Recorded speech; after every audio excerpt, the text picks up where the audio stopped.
too bad, man. This is what we're in. You know, oh, that ride is really long. Man, this is really a drag.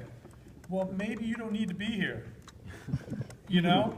But if you're like, hey, man, we had a great gig, and man, I got some jokes for you, and you know, you're a lot of fun to be around, and you're a good hang, and you're a good player, man, welcome aboard, you know? So, and I was telling somebody earlier also, like, if you move to a place that has a scene that you want to live, you know, go out and support the community. You know, let them know that you're there for the long haul, that you're not just looking out for yourself and looking for work. Go support the other cats that are there. Have you ever turned down somebody asking you if they could help you load out? You know, go to a gig and hang out after the gig. Get to know the drummer. Get to know the other cats in the band. And you know, if the drummer's packing up his gear, don't just go, okay, hey man, I'll see you next time. Wait around an extra 5 or 10 minutes and say, hey man, let me give you a hand. Because I guarantee you that the next time you see them at a gig, and you can attest to this too, you're gonna be like, oh hey man, you were the cat that helped me with my gear last time. I got a gig in a couple of weeks, man, can you read? You know, and if you're like, yeah man, I'm a good sight reader. It's like, great man, I'll put you down. Man, thanks so much for your help. You know? That's the way these things work. We're building relationships, you know, and these relationships are what's important. I'd like to add something to that. Absolutely. I run a jam session up in Raleigh, like a Tuesday night jam, and we've had a little turnover. It's been going on for a few years.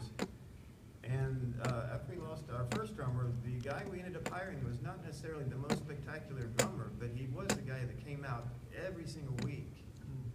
Even when the main drummer forgot to come out. This guy would be there, and I'm not saying showing up is all there is to it, but he just now he's the house drummer. Yeah. And has been for 2 years now, and that was the main difference between him and the other candidates, was that he really seemed to want to be there. Yeah. You know, That's a big part of it. advantage of it. Yeah. I mean, look, I'll say this also. I've never been the best player, and I never will be. There are guys out there that destroy me on the saxophone, okay? But I'm a very hard worker, and I'm really dedicated to what I do. I try to be easy to work with, and like you said, I show up, you know? I'm early, I'm dependable. Like if you tell me the gig is at 10 o'clock, I'm gonna be there at 9:40, you know? I'm not showing up at 10 or 10:01, like trying to get my gear out, like, oh man, I forgot my music, you know? I'm the guy that's gonna be like, I'm the workaholic, man. I'm going to be like printing out the music. I'm going to be taping it together. I did a gig. I did like 3 days with Mike Clark, the drummer who used to play with Herbie Hancock. And you know, it was all the stuff that they had done with the Headhunters and all that. And I was terrified, man. I was terrified because the music he had sent me was photocopied, and there were scratches. You couldn't even read it. It was all like concert pitch. And I was like, holy smokes, man. So I put everything into Sibelius that he had sent me, every piece of music. So I got there, man, I had a little folder, and like all my stuff was taped together, and he looks at it, he says, what's that? And I said, this is your music. He's like, wow, man. He says, that's a lot of work. You know, I said, yeah. I said, I got it together, you know? And so the rehearsal that we had was right before the gig, and it was killing from the downbeat, you know? Why? Because I had my stuff together. I had put in my time, and I had done my homework, you know?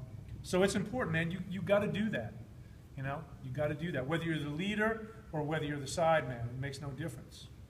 You know, I work twice as hard as the guys in my band. You know, and I just say, look, man, just meet me halfway. I'll do everything I can for you. I'll send you music. I'll get you copies of the stuff. I'll send you MP3s. I'll drive the van. I own a van that has 270,000 miles on it now. You know, her name is Esmeralda, and she's a beauty. And I'll do everything I can for them. I'm just saying, like, man, meet me halfway. You know, there are many days that I spent 16 hours at my table, you know, like getting charts together, putting itineraries together on the phone, et cetera, et cetera.